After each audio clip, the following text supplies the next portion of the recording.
Hey, what's up? Welcome to this video. It is currently March 9th when I'm filming this, but this video started back in the beginning of February, I think, before I shoot you back into the past. This was supposed to just be like a one video thing. I got really invested in this project, and so there will be hopefully more parts than just this one. So I'm just here to say that I started writing this movie for fun, and it's still for fun. Everything's for fun. But I've just gotten way too invested, and I'm just really excited about these characters and wanting to write more about it. So hopefully this becomes like a fun little series. Just know that this story, if you're interested and you're keen on learning more and like wanting more, there will be more. And if you don't, then I'm so sorry. There will be more. I just wanted to say that before you dive in. Super fun project. I love this writing activity. I love what's happening. I'm super excited about it. Just really excited to document this process and see where it goes. So cool. I'm so excited about this, and I hope you are too.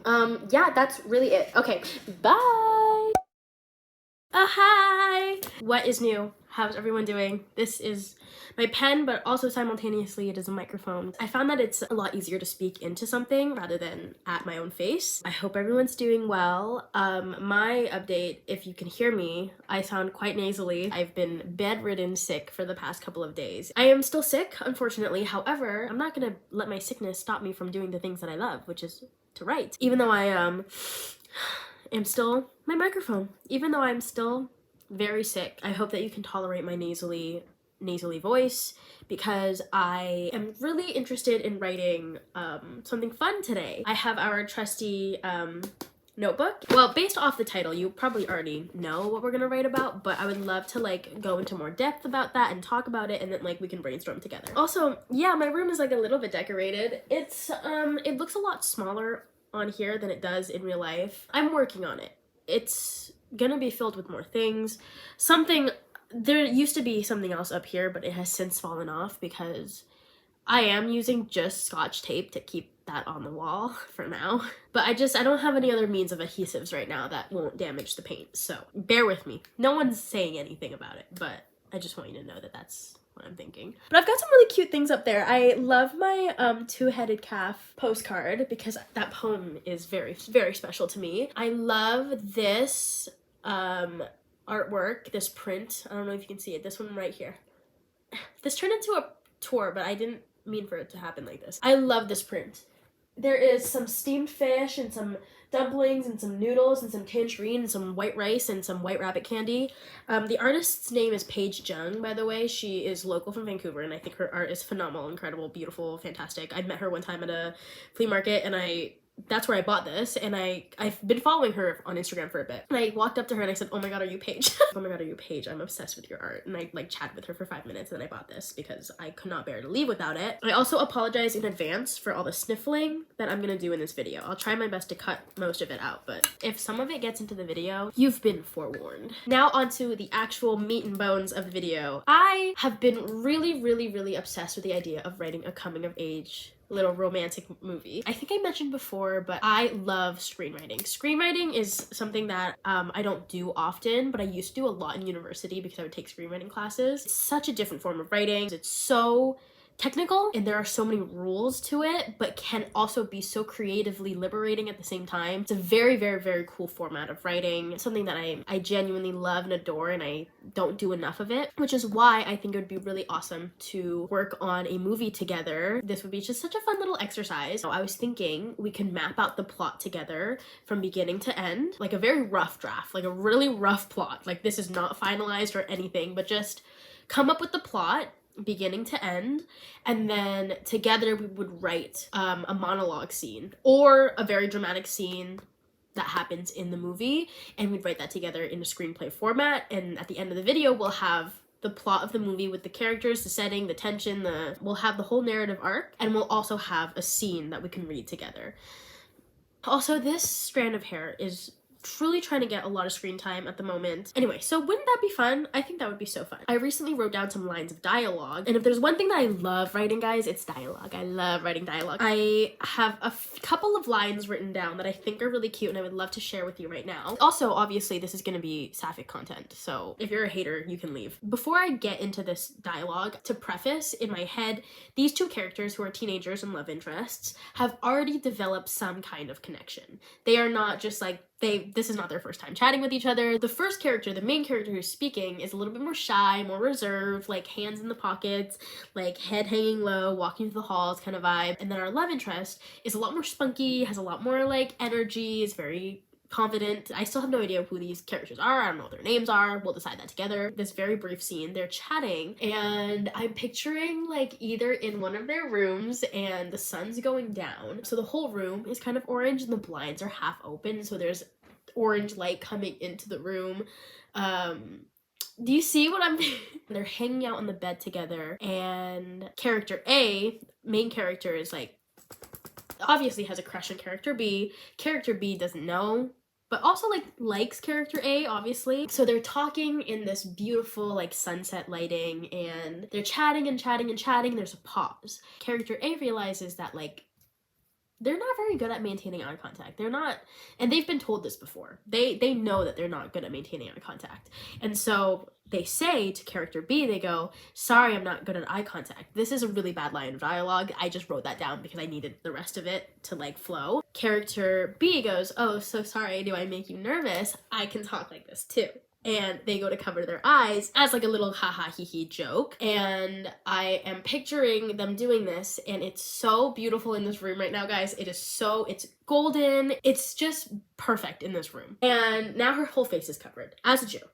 But character A, she is so like enamored and in love and just holding so many thoughts and feelings for character B that she like is like, now her face is gone from me. And she takes her hands and puts them over, you know, character B's hands and brings them down. And she goes, "Please don't do that." It's this feeling of, you are so beautiful. I cannot believe you're speaking to me. I am in love with you, but I can't look at you because you're too pretty. But like, you covering your face from me is actually worse because then I can't see it at all. You know, like that's the scene in my head. I think that is just so cute. Like, I just think that's really sweet. We have this girl, we don't know her backstory yet, we know nothing about her, but clearly she does not have the same zest for life as her love interest, and she doesn't have this like urge to like see the world poetically the way that the girl that she loves does. That was just like a little idea that I had, and I'm hoping that we can turn that into something a little bit more fleshed out. This is just a fun little exercise for now, and if I end up falling in love with this throughout the process and I want to keep working on it on my own time or with you, that could also be an option. But this is very low stakes, not serious, just a gal writing for fun. So that was a little bit of the inspiration that I had for this. I am such a lover of love. Like, I love love stories and I love love. When it comes down to the importance of young queer love, there isn't much content. There isn't much like screen time allotted for that in this very delicate, very mundane, sweet, sweet young love. I have written the date, which is January 31st, 2024. When I tell you I literally have no idea what we're doing until we do it, I really have no idea what we're doing until we do it. But I'm confident that like, we'll end up finding something together. Okay, I'm sorry that I left for so long and I didn't give any updates, but I was just sitting and just writing what comes to mind. And so I have a page and about a half of like just quick Spark Notes ideas. I have some names of who I want these characters to be and a little bit about like their story. I, as a writer, have such a love-hate relationship with names. I think names are really, really, really crucial to the character. Because you ever meet someone and you're like, that's not, your name doesn't match who you are. Like my mother is calling me. Okay. Okay, mama. Okay, bye. Okay, bye. Okay, bye. Sorry, I just got off the phone with my mom and I don't know where I left off, so I'm gonna have to pause this and like be right back. I was talking about names and how sometimes like you'll meet someone, I'm like, you are not a John, you are not a Stacy, you are not whatever. Like, I will meet someone and I'll never tell them to their face. Oh my god, I will never tell them to their face. But sometimes you meet someone and you're like, that is not who you are. With that being said, Character names. Noah Fung is our main character. Noah, I just think, is the perfect name for this character who's just like shy and reserved and very quiet. Noah. Like that. Noah. Oh, that's Noah. And then our love interest, her name is Cassidy Newton. I am obsessed with the name Cassidy. I think it's so pretty. I think it's just a good white girl name. So those are our characters. Both of them either 15 or 16 years old. 16 years old is such a great sweet spot for teenage love because you are at the age where you are able to drive and you think you're a little bit invincible and you don't really have any major responsibilities, because once you hit 17, 18, you are now like either in your grade 11 or grade 12 year and you're thinking about college and you're thinking about like life after high school. But when you're in the 10th grade and you are 16 years old and you get your driver's license for the first time in your life and you get the privilege of being behind a wheel, that just opens up so much opportunity for like character freedom, character development. Just the age of 16 is bright and experimental and young, but just mature enough to like have yearning for the world and passion for the world, you know? So I've written down Noah Fung. What do we know about this character? I wrote down Noah is a new student at blank high. No idea about this fictional high school yet. She's new in town because she unfortunately lost her father. Don't know how, don't know where, don't know when. I do actually know when, quite recently. She's new in town because she had to move. Noah is super studious, but also is grieving tremendously. I wrote down mom is really on her ass about her studies. But like mom is also grieving too. And that's really important. I underline that a lot. Mom is also grieving because, and here's where the nuance comes in. And how do you, as an Asian mother who has just also lost her husband, going to talk about grief with your 16-year-old closeted daughter at a new school? There's a generational and cultural and traditional gap between the both of you. How do you connect with your daughter and grieve with your daughter while upholding the traditions that you value in your life? And how do you be there for your daughter while simultaneously grieving your husband and you cannot connect with her? Seems like a lot of tension and a lot for us to explore. Okay, so that's what I have for Noah in this section. And then Cassidy, I really am in love with the name Cassidy. Cassidy, that's, oh, who's that? It's Cassidy. And then you can do like nicknames like Cassie, Cass. That's really all I can think about right now. She is from this town, this fictional town, don't know where they are at the moment, but she's like born and raised in this town. She is like the it girl. Everybody knows her. I don't want her to be mean. I don't want that. Honestly, I put a lot more emphasis on Noah's character than I have with Cassidy's, and that's something I will work on. Do not worry. The day that Noah shows up to school, it's not the beginning of the school year. It's smack dab right in the middle, I would say. One of the best pieces of writing advice that I've ever gotten was from a TA of mine. They had written to me, I'm gonna look it up, hold on. I pulled it up because I would love to share. I like to think of novels as dropping down onto the web of someone's life and following it for a time and then going away. But the story of their life keeps running before and afterwards. The interest comes from finding out where they are when we drop in on them and then anticipating where they might end up by the time we leave. So I think about that a lot. I think about when we enter a fictional universe with characters that we do not know, but we are introduced to them. We don't know them from birth. We don't know their childhood. We don't know who they are, but we do know who they are when we meet them. And so I think about that a lot when I write fictional pieces, as me dropping in on their lives, spectating what's going on, and then when we leave, I remove myself because the book closes, the movie closes. And when I look at it with this movie, I think about like when we drop into their lives, who are they already and who will they become? I am saying that we're dropping down like maybe November of the school year. So the school year's already started. Girly Pop is moving schools. She is starting this new school halfway through the first semester of 10th grade. The school, I'm making this up because all this is made up, but the school has like this bonfire that they do, or the school doesn't do it, but like the kids put on this bonfire. It's run by like the seniors, so the 11th and 12th graders, but like 10th graders are allowed to come if they have like a special invite. Cassidy obviously gets to go to this bonfire because she's cool and she's like the it girl of grade 10, and she invites Noah to go to this bonfire. And this is when I feel like we get the starting of a budding connection. Cassidy just wants people to feel included. She's just like a very overtly nice person. I think that maybe Noah is kind of like confused by it. I think that Noah feels like Cassidy's trying to save her. But Cassidy's really not. I think Cassidy just like knows what it feels like to be alone. I don't know. Maybe that could be part of her backstory. Cassidy knows what it's like to be alone. I don't know. We'll work on that. Oh, and I wrote down, okay, back to, I guess we're going back to Noah. Her and her mother live in a small 2-bedroom basement suite, ? Her mother works, and I wrote down at a hair salon, ? A restaurant, ? A laundromat, ? A manicurist, ? She's a waitress, ? And then I wrote waitress at a Chinese restaurant, ?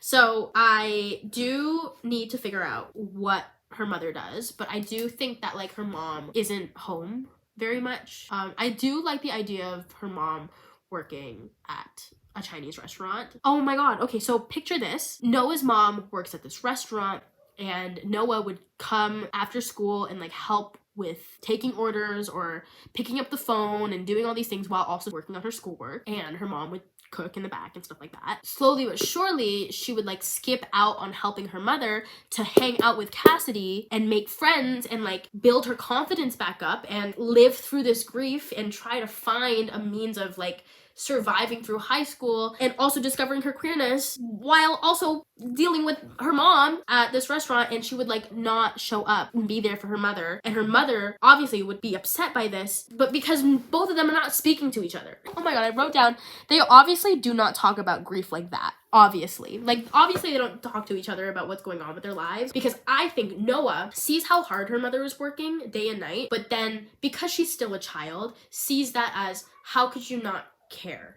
that dad just died? How could you not, like, why can't you see that I'm broken? Like, why is it so hard for you to see that I'm in so much pain and I'm grieving and I'm broken and it doesn't feel like you are? But then obviously mom is devastated and she doesn't know what to do, so obviously she's gonna thrust herself into work, because I feel like that's just also part of the culture to do that. Under the table, we don't talk about it, but it's like, no one needs that. She desperately needs that. She aches for it. I just lost my dad, and now it feels like I'm the only person in the world feeling all these feelings, and I also think I like girls.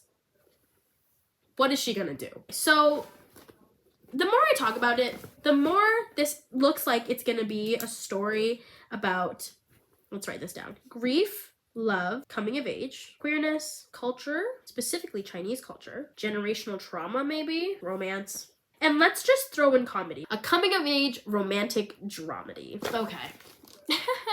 This is what we have so far. It doesn't look the best, but I feel like we have a great idea so far. I don't know why I thought this would like take me not that long. Dumb idiot.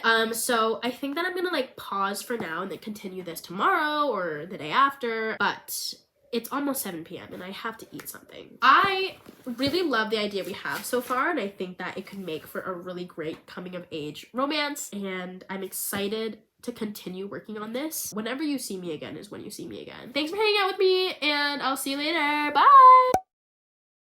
Hi everyone.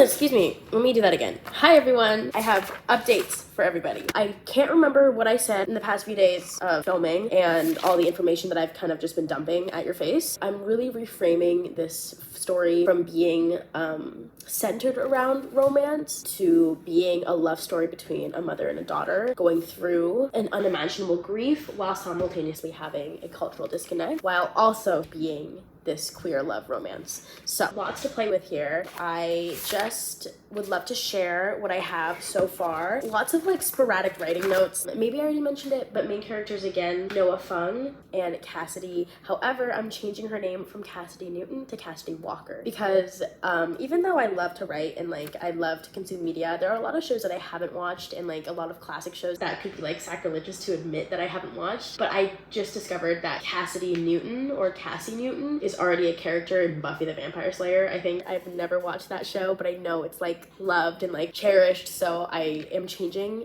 Cassidy's name just because I'm like, Cassidy Newton already exists and she lives in that universe and I don't want to pull her from that. So her name's now Cassidy Walker, which I still think has a really cute ring to it. So those are our two love interests. And then we have Noah and her mother, whose relationship is very, very complex and beautiful and painful. One of the most important parts of this movie. Okay, so I have written down kind of just like the beginnings of this movie, and at the moment, no, not really a plot, but more of just like things that happen in the movie, but I can't wait to like find that like thread that like ties all of it together. So Noah Fung just lost her dad to cancer, and she's starting 10th grade, which I mentioned before. So in my head, I really like this idea of her not being a new student and returning to 10th grade and having her father just passing, and then taking time off of school to be with her mother and deal with that grief and like deal with that loss, and returning to school. And so I'm thinking that the movie starts on a Sunday, and then she is returning back to school after 2 weeks. One thing I love about my brain, if I can boast for a second, I just have a very imaginative brain where I see things very, very clearly in my head. I feel like I'm able to see the movie in my head and see the characters and see the camera and the way that it moves and captures feelings and emotions. And as a side tangent, there's this person on Tumblr a while ago who had said that they like could watch the entire movie of Shrek in their head. Like they memorized the entire Shrek movie in their head, and they would watch it in the middle of the night, and that their dad would come into the room and be like, "Stop watching Shrek."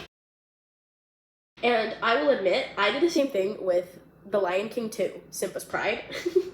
I know that movie like the back of my hand. I can watch it right now, and I can watch exactly what scene, what song, and I know exactly where we are, and I see it so clearly in my head. The Lion King 2, Simba's Pride, one of the best movies ever created, in my opinion, in my humble opinion, and I see it so well. Anyway, so with that being said, I see the intro to this movie so clearly in my head, and I want you guys to try to picture it with me. It's Noah on public transit. She's sitting by the window and our camera's facing her like this. And in my head, it's downtown Toronto. Immediately, you know where you are. Like setting wise, you are in downtown Toronto. She's on the bus to a location that we will soon find out.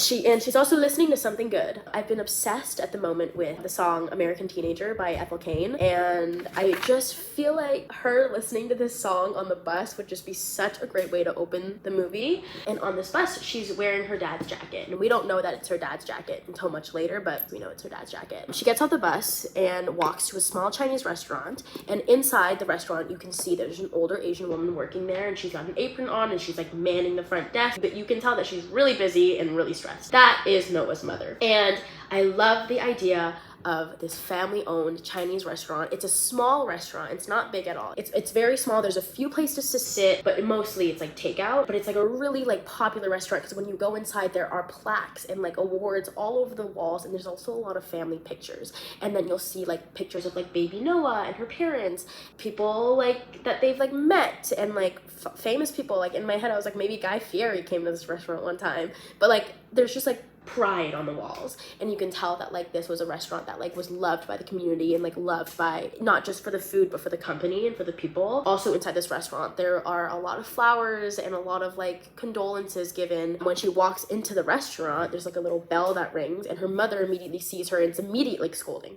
At this point in the movie, us as an audience, we can maybe assume that dad's no longer in the picture because it's just her and her mom, and also like flowers everywhere. But immediately also as an audience, we know that the relationship between mom and daughter, it's a little bit strenuous, which is a really crucial part of this movie and really important for me to like really like nail this relationship. We have two people who are grieving the loss of somebody that was so important in their lives. On top of that, we have a generational and cultural gap where Noah, who is starting the 10th grade, and she's home. I'm terrified that they're gonna make me go back to get her crafts for her Galentine's. Do you have to go back to work? Please say no.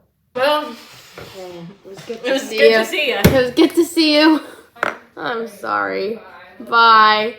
I can't wait to see, you were home for maybe 10 minutes. No, maybe. Maybe. Barely. I love you.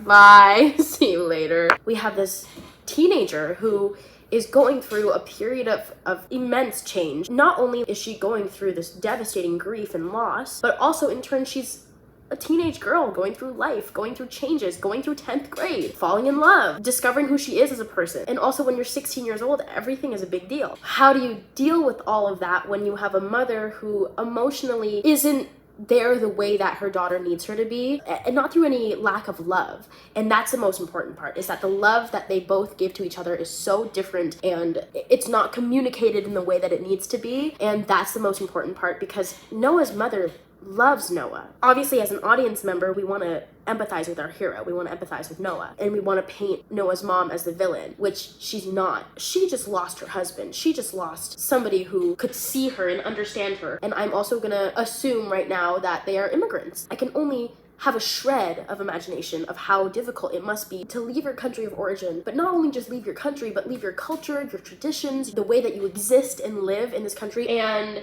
the only person that you really have is your partner, somebody who sees you and understands you. And when you lose that person, how do you exist in this world? How do you continue to thrive? And I think for Noah's mom, everything that she's doing now post the death of her husband will always and forever be for her daughter. What it looks like and what that means is that Noah's mother is thrusting herself into her work and is making sure that she can create the best future for Noah as possible as the only sole financial maker of this family now. But the disconnect comes from an area where there is no communication, there is no means of like dealing with this grief. I think that when it comes to grief, specifically in Chinese culture, death and grief and sickness and things like this are just not talked about. Personal experiences are not things that like usually are spoken about, and these are not things that we talk about, and they're very private things. Yeah, I really just went on a rant here, but basically the dynamic between Noah and her mother are very, very, very, very complex. And what grief looks like and what love looks like and what healing looks like for the both of them. I hope that I'm able to write them in a way that makes that meaningful. So I don't even remember where we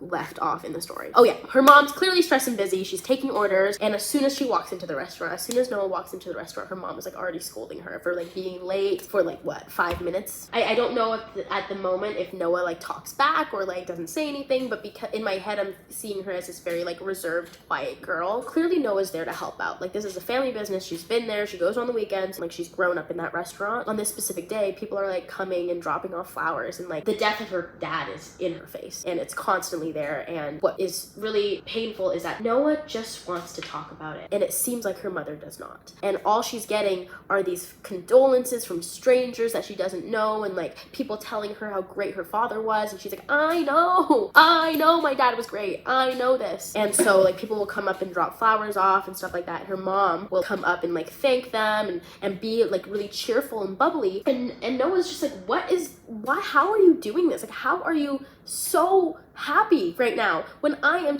in so much pain? Like, I don't understand. And that the customers will always like comment on like how lucky Noah must be to have her mother, and like this tenacious, hardworking woman, and also in turn like how lucky mom is to have a daughter like Noah. You hear all of this, but then as an audience member who's already watched all this tension unfold in a matter of just seconds, we know that that's not really what the relationship is. Noah just like smiles because there's nothing much she can do, and then her mom will like squeeze her shoulder and then walk back into the kitchen, and I just see this scene of Noah kind of like grabbing onto her shoulder and not really saying anything, and then the phone will ring for like a pickup order or whatever, and she'll like pick it up and be like, thanks for calling Bank Restaurant, how can I help you? And then we just cut to her and her mom sitting at a dining room table in their apartment, and it's very quiet. It's a rectangular table, mom's sitting here, Noah's sitting here, and there's an empty chair over here.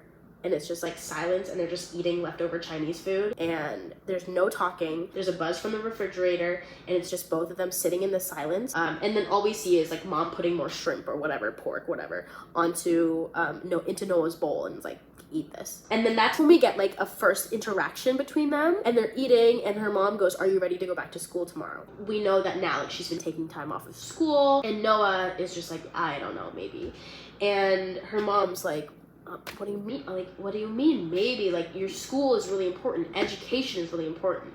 Now, this is a big, big piece of contention between the both of them, because Noah, the last thing she cares about right now is school. Like, she doesn't care. Noah obviously is a very studious girl. She cares about her education, obviously, but she just doesn't care right now. Like, it's not like a priority of hers. But for her mother, it is. Going to school, getting good grades, going to college, going to university, the pathway of education like this really truly gives this like comfort of the implication of possible financial security. That right now is really important to Noah's mom, because she's just like, I want my daughter to be okay. Like, that's all I can do now as her mother, and just I can't even imagine how hard that must be when you have a significant death in your family. But after that, there's gonna be a scene where Noah is waiting for the bus. I wish I could just like draw it for you, or like, I wish I could just like I just see her waiting at the bus stop, and she's just like in her dad's jacket, kind of shrugging into it with her little like backpack, and she just looks really small, and you see the city behind her,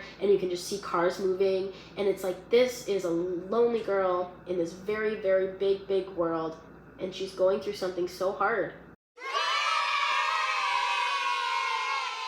And I just see it, you know?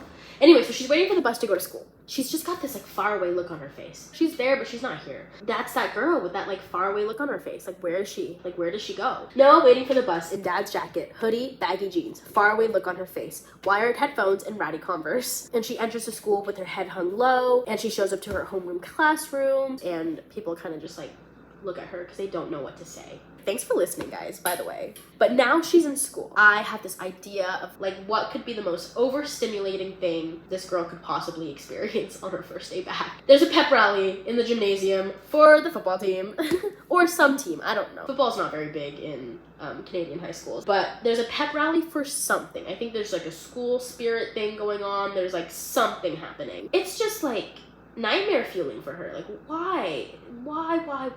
But this is the same day that we meet from afar, where we meet Cassidy Walker. In my head, I'm imagining that this high school has like 3 or 2 different high school classrooms, and Noah's in one of them and Cassidy's in the other. And so they don't like interact with each other because they're not in the same homeroom class. They just like know of each other. So they're all in the gymnasium and they're sitting. And then I wrote, that's where Noah sees Cassidy. I don't even know what they're doing like at this rally. Like, I don't understand what's happening at the moment. I still haven't figured that out. All I know is that they were like playing mini games in the gym. They're like picking out volunteers from a hat to like interact with something. They're doing some kind of like volunteer game. You know, there's like little mini games that they do, and they're like, someone from the audience, come do this. You know what I'm saying? Anyway, so they're doing something of the sort. They pull a name from a hat, like the Hunger Games, and it says Cassidy Walker on there. And she's like immediately like, who the fuck put my name in here? She's like, what? Why would you get? And her friends are like all laughing, and they're like, haha, like we put your name in there. And so she goes up and she's like scolding her friends, and Noah's just like staring at her, and she's just like watching, and she's like, this girl's so pretty. Like, she's just watching like Cassidy interact, and she's like, not a hair out of place kind of gal. And what did I write here? Noah is enamored by her strawberry blonde hair and the way she moves. She decides that she likes to look at her. You know when you know, you know? And I also wrote down, it's the first time Noah just doesn't have that faraway look on her face. I mean, come on. And that's all I really have written. In terms of like the intro to the movie and like getting a good grasp of those characters, that's kind of like all I really have at the moment. However, I am excited about these little mind maps that I've gotten started. So I've got one for Noah and Cassidy, and then I got one for Noah and her mother. In here, I've just written like different little scenes that I know that they're gonna have together, and little interactions that they're gonna have, and how it feeds into the plot. The scene where Cassidy and Noah actually meet for the first time, I have this idea of them meeting in the girls' bathroom, and this is like days later after the pep rally, and Cassidy's fixing her hair and Noah's washing her hands. And Cassidy says to Noah, she goes, I like your jacket. And Noah's just like, oh, thanks. And Cassidy will say, you're Noah, right? And Noah's just like, how does this, okay, like, yeah. Cassidy, who's just like, Cassidy is like, I'm Cassidy. Everyone calls me Cass though. And Noah right now is like cautious because everyone just right now knows her as the girl whose dad just died. Like, oh, and that's Noah in 10th grade, like her dad just died. And so she's cautious and wary because she's like, I'm like not really like looking for sympathy right now. And most of the time when people ask her like, oh, you're Noah, it's followed up by like this like need for pity, being like, oh, I heard about your dad, I'm so sorry. She's gotten enough of that. She's flooded with that. She's like, I'm sorry about my dad too. Instead of receiving pity, Noah's surprised when Cassidy just goes, oh, I'm Cassidy. Everyone calls me Cass though. It just seems like friends like introducing each other rather than this like expectation of like, oh, I'm so sorry about what happened to you. It was more of just like, hey, like, I just want you to know that I'm here and I would like to be your friend. And Noah is like fully just like reeling over this interaction. At this moment in time, I don't actually know what Cassidy's feeling, but I do know that Cassidy likes Noah and like will learn to like really like Noah. I think that Cassidy also doesn't understand her sexuality at the moment, but is attracted to Noah in a way that she's never been attracted to somebody before in her life. So that's something that I'm excited to toy with and play with as well. I really am excited about the process of this and writing this and like coming up with different scenes and eventually writing a big scene together. That will be really, really fun. I was teetering between this like back and forth. I was like, should I do it like between Cassidy and Noah? But at the end of the day, I really think it would be more powerful to have this big cathartic scene be with her and her mother, discussing grief and all the things that they have left unsaid for so long. But yeah, that's the update I have for now. Thank you for listening. I truly have no idea how long this video is gonna be. Might be a long one, but you know me. I love to talk and I love to share my ideas. So no clue, but I hope you enjoy what you've listened to so far, and I will see you soon with more updates. That's all from me. All right, see you later. Hello everybody, it's me in the same outfit from the beginning of this video. I have things to say and I have things to share. Okay, so it has been a hot minute since I filmed anything specifically for this movie. To be truthfully honest, it's two things. One is that I've been writing just like not in the comfort of my own home, so I just obviously not gonna film outside of my space. And then also in tandem with that, I just haven't been editing. So I just have like hours of footage where I just have dumped all of it onto iMovie, but then kind of like looked the other way. It's so time consuming. I'm not complaining. This sounds like complaining, but it's not complaining. It's just why it took so long. But it was just really daunting, and I was like, I don't want to do this right now. And I finally found time to sit down and actually edit all the footage. What you just watched, the 35 minutes, I had over 3 hours of footage. That's why. There's no need, but because of that, it just takes so long to edit, and I just didn't find the time. Girl, run. I say all this to say that's why it's been taking me years to finish this, but I have some updates for you now, and I'm gonna make them very quick and very short and very sweet so that I don't keep you here any much longer, and you can just look forward to whenever the next part of this video is gonna be. I've been doing a lot of writing. However, I have not screenwritten anything yet because I want to actually document that process. I've been writing a lot of different scenes, but not like screenwriting format, just like written in this literary fiction style. I have a couple that I will share, not in this video, but in the other ones that come whenever they do. But because I was just talking about Noah and Cassidy meeting in the bathroom, I would love to share with you this scene that I wrote for them, meeting in the bathroom. And then I'll just put it right here if you would like to read this on your own. Noah can't feign attention in class. The pain sits heavy on her chest. Her palms sweat and her ears burn. She feels like a piece of glass. Mrs. Wilson. Oh yeah, I changed it. It's Mrs. Wilson now. Mrs. Wilson mumbles on about algebraic expressions, and Noah drags her pen on her notebook in circles. She doesn't know how long she can stay in here, playing a part she didn't audition for. And without thinking, her arm races like a foreign limb attached to her body. Mrs. Wilson pauses mid-sentence, her eyes widen, mouth agape. The rest of the class, frozen, waiting. Unwanted audience members. Yes, Noah? Mrs. Wilson's voice is soft and cradled, like she's afraid her words might break her. Can I go to the washroom, please? Yes, of course, honey. Honey, sweetheart, sweetie. Mrs. Wilson calls all her students this way, but today it feels more weighted, like she had said, take all the time you need.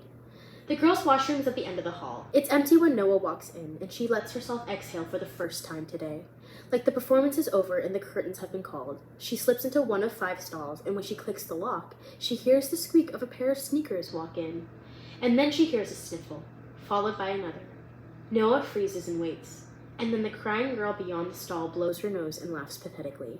Oh God, get it together, the voice says, barely a whisper, not meant for anyone else but her. But Noah's here, and she hears it. She feels trapped between wanting to stay hidden and the intrinsic curious need to know more. And before she can change her mind, her fingers find the flush on the toilet and she wrestles the zipper of her pants just to make noise. She steps out of the stall and turns the corner. And there she is, the girl from the gymnasium. Cassidy Walker leans before the mirror with eyes full of hurt and a tube of raspberry pink lip gloss in her hands. They make eye contact through the bathroom mirror, and Noah looks away, like she's stormed through some sacred and intimate part of her privacy. She reaches for the sink farthest away and washes her hands. It's Cassidy that speaks first. That's how Noah will always remember it. Her voice ringing through the empty washroom like a song. For Noah. Always for Noah. I like your jacket, she says. Noah finds Cassidy's eyes through the mirror again, too afraid to look at her directly. Like she'll vanish like some mirage if she does. Oh, thank you. It's awkward and quiet, her response. The faucet drips, the air feels warm. Cassidy turns and smiles at her, eyes bright but still red. It's Noah, right?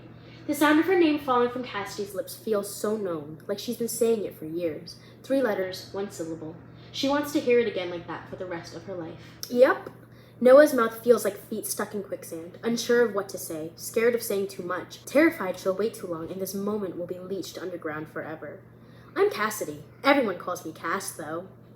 And that's the scene. I think it's very sweet. I feel excited about where it's gonna go. I have this vision of them chatting in the bathroom, and if you remember the bonfire I mentioned at the beginning of the video, I really want Cassidy at some point within the same day to invite Noah to this bonfire. I don't know how that's gonna happen yet, but I do know that that is the path of their relationship, where they meet in the bathroom, they end up chatting at the bonfire, they get super close, and then their relationship just develops from there. I'm excited to capture those little moments and capture that storyline. I'm also really keen on like making them sound like teenagers, which I hope that I can do. Lord knows about people who are no longer teenagers writing about teenagers. But I'm hopeful that I have enough teenage angst and unresolved trauma left in me that will help me make them sound like teenagers. Because, you know. Anyway, that is what I have to offer the group today. I have a lot more scenes that I've written. I have some scenes with Noah and her mother. I have some other scenes with Noah and Cassidy. I just feel very excited about this. But yeah, thanks for hanging out with me. I hope you all enjoyed this video. Not sure when you'll see me again, but you will. You will, I promise. Anyway, see you when I see you. Take care. Okay, bye.